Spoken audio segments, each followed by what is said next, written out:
Minhas amigas e meus amigos, nos últimos meses uma tristeza infinita vem apertando meu coração. O Brasil está vivendo um dos piores períodos de sua história. Com quase 130 mil mortos e mais de 4 milhões de pessoas contaminadas, despencamos em uma crise sanitária, social, econômica e ambiental nunca vista. Mais de 200 milhões de brasileiros e brasileiras acordam todos os dias, sem saber se seus parentes, amigos ou eles próprios estarão saudáveis e vivos à noite. A esmagadora maioria dos mortos pelo coronavírus é de pobres, pretos, pessoas vulneráveis que o Estado abandonou. Na maior e mais rica cidade do país, as mortes pelo Covid-19 são 60% mais altas entre pretos e pardos da periferia, segundo os dados das autoridades sanitárias. Cada um desses mortos que o governo federal trata com desdém tinha nome, sobrenome, endereço, tinha pai, mãe, irmão, filho, marido, esposa e amigos. Dói saber que dezenas de milhares de brasileiros e brasileiras não puderam se despedir de seus entes queridos. Eu sei o que é esta dor.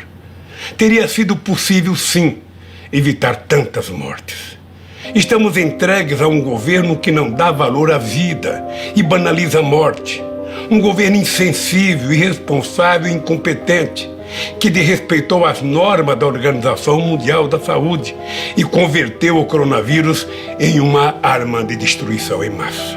Os governos que emergiram do golpe congelaram recursos e sucatearam o Sistema Único de Saúde, o SUS, respeitado mundialmente como modelo para outras nações em desenvolvimento. E o colapso só não foi maior ainda graças aos heróis anônimos, as trabalhadoras e os trabalhadores do sistema de saúde. Os recursos que poderiam estar sendo usados para salvar vidas foram destinados a pagar juros ao sistema financeiro.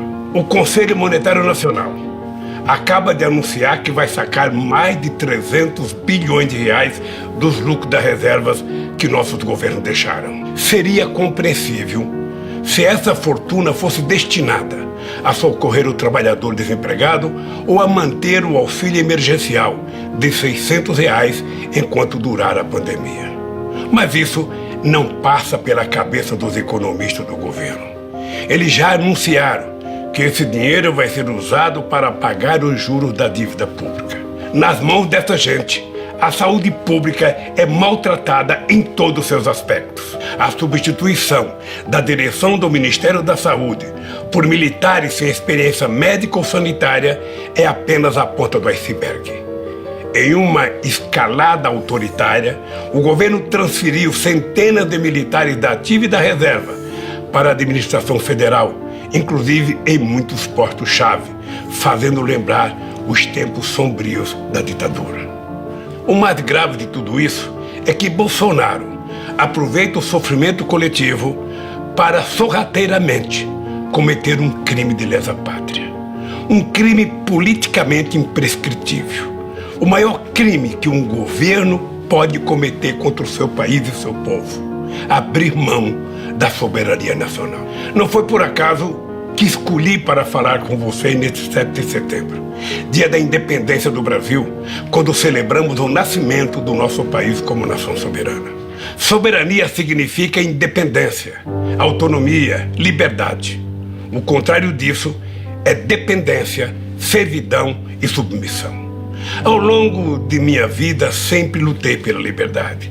Liberdade de imprensa, liberdade de opinião, liberdade de manifestação e de organização, liberdade sindical e liberdade de iniciativa. É importante lembrar que não haverá liberdade se o próprio país não for livre. Renunciar à soberania é subordinar o bem-estar e a segurança do nosso povo aos interesses de outros países. A garantia da soberania nacional não se resume à importantíssima missão de resguardar nossas fronteiras terrestres e marítimas e nosso espaço aéreo. Supõe também defender nosso povo, nossas riquezas minerais, cuidar das nossas florestas, dos nossos rios, da nossa água. Na Amazônia, devemos estar presentes com cientistas, antropólogos e pesquisadores dedicados a estudar a fauna e a flora e a empregar esse conhecimento na farmacologia, na nutrição e em todos os campos da ciência, respeitando a cultura e a organização social dos povos indígenas. O governo atual subordina o Brasil aos Estados Unidos de forma humilhante e submete nossos soldados e nossos diplomatas a situações vexatórias e ainda ameaça envolver o nosso país em aventuras militares contra os nossos vizinhos, contrariando a própria Constituição para atender aos interesses econômicos e estratégicos militares norte-americanos. A submissão do Brasil aos interesses militares de Washington foi escancarada pelo próprio presidente ao nomear um oficial general das Forças Armadas Brasileiras para servir no Comando Militar Sul dos Estados Unidos, sob as ordens de um oficial americano. Em outro atentado à soberania nacional, o atual governo assinou com os Estados Unidos um acordo que coloca a base aeroespacial de Alcântara sob o controle de funcionários norte-americanos e que priva o Brasil de acesso à tecnologia mesmo de terceiros países. Quem quiser saber os verdadeiros objetivos do governo não precisa consultar manuais secretos da ABIN ou do Serviço de Inteligência do Exército. A resposta está todos os dias no Diário Oficial, em cada ato, em cada decisão, em cada iniciativa do presidente e de seus assessores, banqueiros e especuladores que ele chamou para dirigir nossa economia. Instituições centenárias, como o Banco do Brasil, a Caixa Econômica Federal e o BNDES, que se confundem com a história do desenvolvimento do país, estão sendo esquartejadas e fatiadas ou simplesmente vendidas a preço vil. Bancos públicos não foram criados para enriquecer famílias.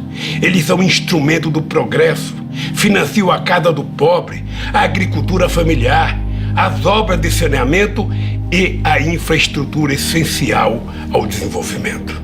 Se olharmos para o setor energético, veremos uma política de terra arrasada igualmente predadora. Depois de colocar à venda por valores ridículos as reservas do pré-sal, o governo desmantela a Petrobras. Venderam a distribuidora e os gasodutos foram alienados. As refinarias estão sendo esquartejadas.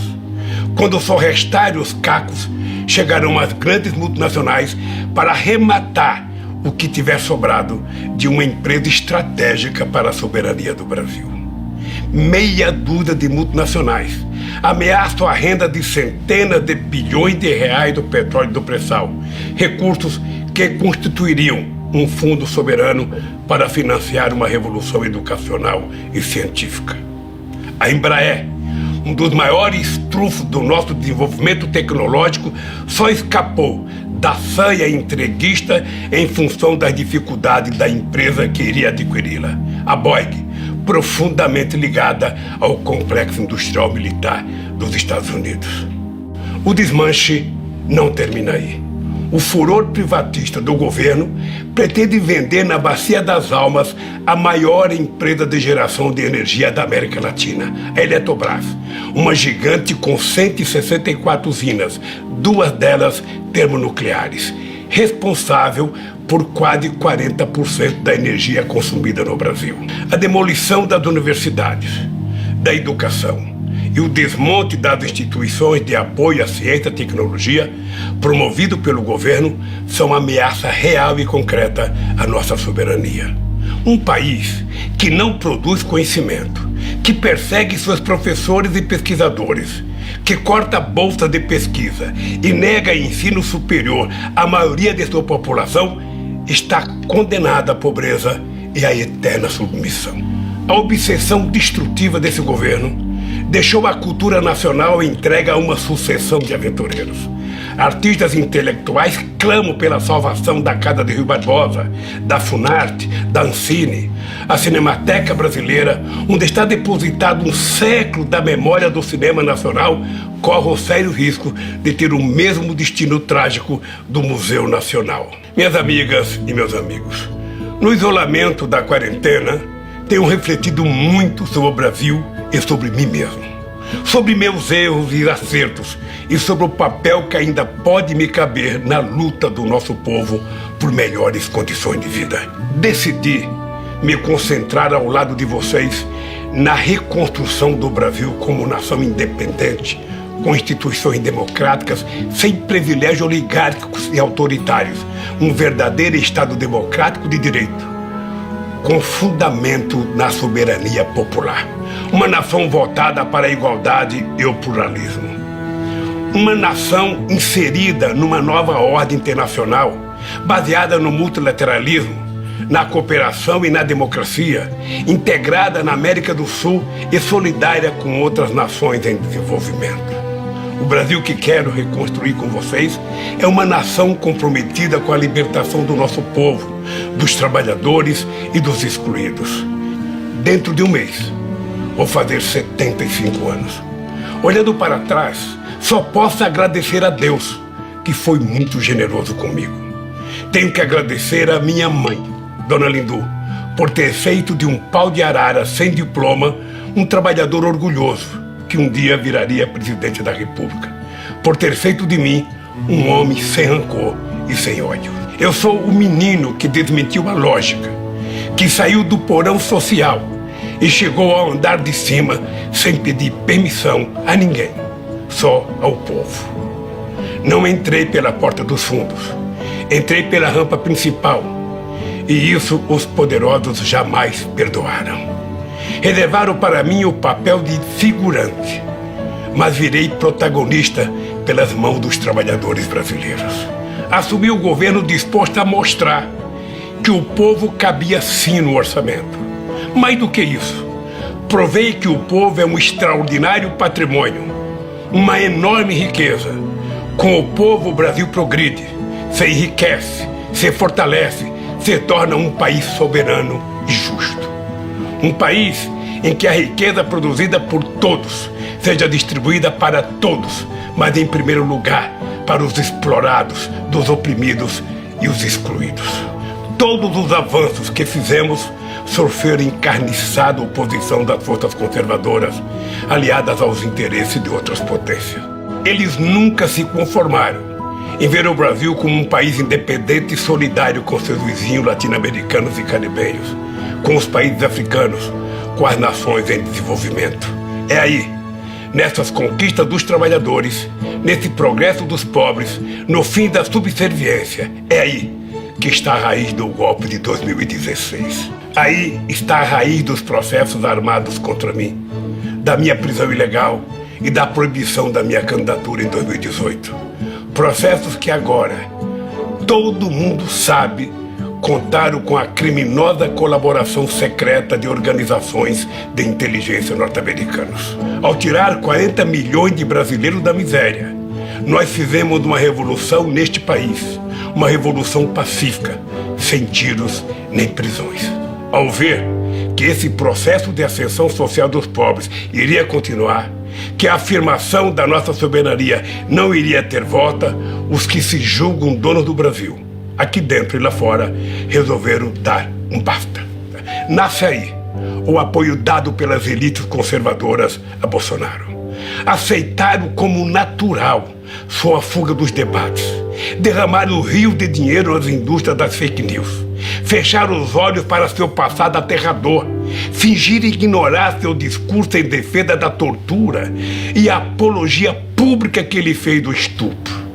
As eleições de 2018 jogaram o Brasil em um pesadelo que parece não ter fim. Com a ascensão de Bolsonaro, milicianos, atravessadores de negócios e matadores de aluguel saíram das páginas policiais e aparecem nas colunas políticas. Como no filme de terror, as oligarquias brasileiras pariram um monstrengo que agora não consegue controlar. mas que continuarão a sustentar enquanto seus interesses estiverem sendo atendidos. Um dado escandaloso ilustra essa conivência. Nos 4 primeiros meses da pandemia, 40 bilionários brasileiros aumentaram suas fortunas em 170 bilhões de reais. Enquanto isso, a massa salarial dos empregados caiu 15% em um ano, o maior tombo já registrado pelo IBGE. Para impedir que os trabalhadores possam se defender dessa pilhagem, o governo asfixia os sindicatos, enfraquece as centrais sindicais e ameaça fechar as portas da Justiça do Trabalho. Querem quebrar a coluna vertebral do movimento sindical, o que nem a ditadura conseguiu. Violentar a Constituição de 88. Repudiaram as práticas democráticas, implantaram um autoritarismo obscurantista que destruiu as conquistas sociais alcançadas em décadas de lutas. Abandonaram uma política externa altiva e ativa, em favor de uma submissão vergonhosa e humilhante. Este é o verdadeiro e ameaçador retrato do Brasil de hoje. Tamanha calamidade terá que ser enfrentada com um novo contrato social que defenda os direitos e a renda do povo trabalhador. Minhas amigas e meus amigos, minha longa vida, aí incluídos os quase 2 anos que passei em uma prisão injusta e ilegal, me ensinou muito. Mas tudo que fui, tudo que aprendi, cabe num grão de milho se essa experiência não for colocada a serviço dos trabalhadores. É inaceitável que 10% da população viva às custas da miséria de 90% do povo.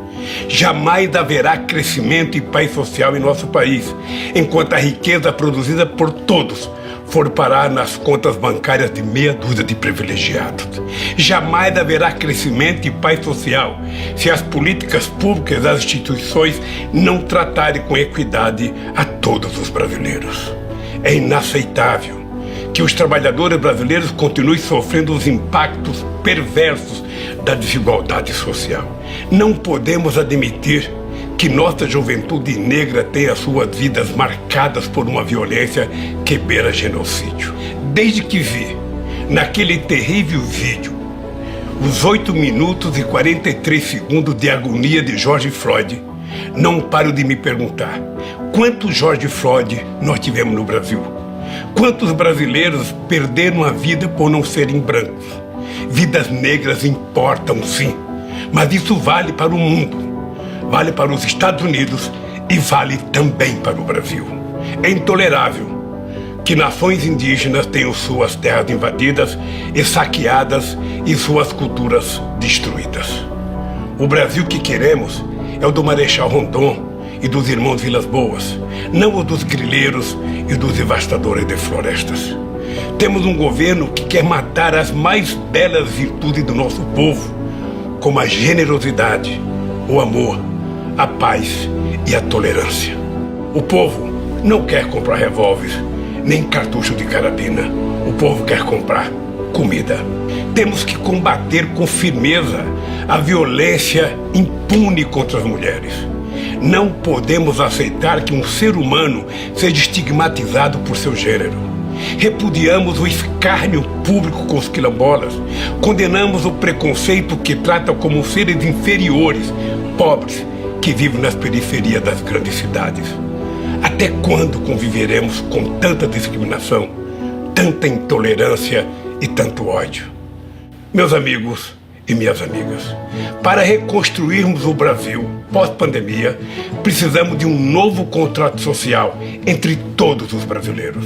Um contrato social que garanta a todos o direito de viver em paz e harmonia, em que todos tenham a mesma possibilidade de crescer, onde nossa economia esteja a serviço de todos e não de uma pequena minoria, no qual sejam respeitados nossos tesouros naturais, como a Amazônia, o Cerrado, o Pantanal, a Amazônia Azul e a Mata Atlântica. Alicerce desse contrato social tem que ser o símbolo e a base do regime democrático, o voto. É através do exercício do voto, livre de manipulações e fake news, que devem ser formados os governos e ser feitas as grandes escolhas e as opções fundamentais da sociedade. Através dessa reconstrução, lastreada no voto, teremos um Brasil democrático, soberano, respeitador dos direitos humanos e das diferenças de opinião, protetor do meio ambiente e das minorias e defensor de sua própria soberania. Um Brasil de todos para todos. Se estivermos unidos em torno disso, poderemos superar esse momento dramático. O essencial hoje é vencer a pandemia, defender a vida e a saúde do povo. É pôr fim a esse desgoverno e acabar com o teto de gastos que deixa o Estado brasileiro de joelhos diante do capital financeiro nacional e internacional. Nessa empreitada árdua, mas essencial, eu me coloco à disposição do povo brasileiro, especialmente dos trabalhadores e dos excluídos. Minhas amigas e meus amigos, queremos um Brasil em que haja trabalho para todos. Estamos falando de construir um estado de bem-estar social que promova a igualdade de direitos, em que a riqueza produzida pelo trabalho coletivo seja devolvida à população segundo a necessidade de cada um. Um Estado justo, igualitário e independente, que dê oportunidade para os trabalhadores, os mais pobres e os excluídos.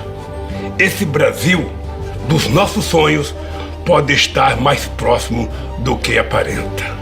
Até os profetas de Wall Street e da City de Londres já decretaram que o capitalismo, tal como o mundo conhece, está com seus dias contados. Levaram séculos para descobrir uma verdade inquestionável que os pobres conhecem desde que nasceram. O que sustenta o capitalismo não é o capital, somos nós, os trabalhadores. É nessa hora que me vem à cabeça esta frase que li num livro de Victor Hugo, escrito há 1 século e meio, e que todo trabalhador deveria levar no bolso, escrita em um pedacinho de papel para jamais esquecer. É do inferno dos pobres que é feito o paraíso dos ricos. Nenhuma solução, porém, terá sentido sem o povo trabalhador como protagonista. Assim como a maioria dos brasileiros não acredito e não aceito os chamados pactos pelo alto com as elites. Quem vive do próprio trabalho não quer pagar a conta dos acertos políticos feitos no andar de cima. Por isso, quero reafirmar algumas certezas pessoais. Não apoio, não aceito e não subscrevo qualquer solução que não tenha participação efetiva dos trabalhadores.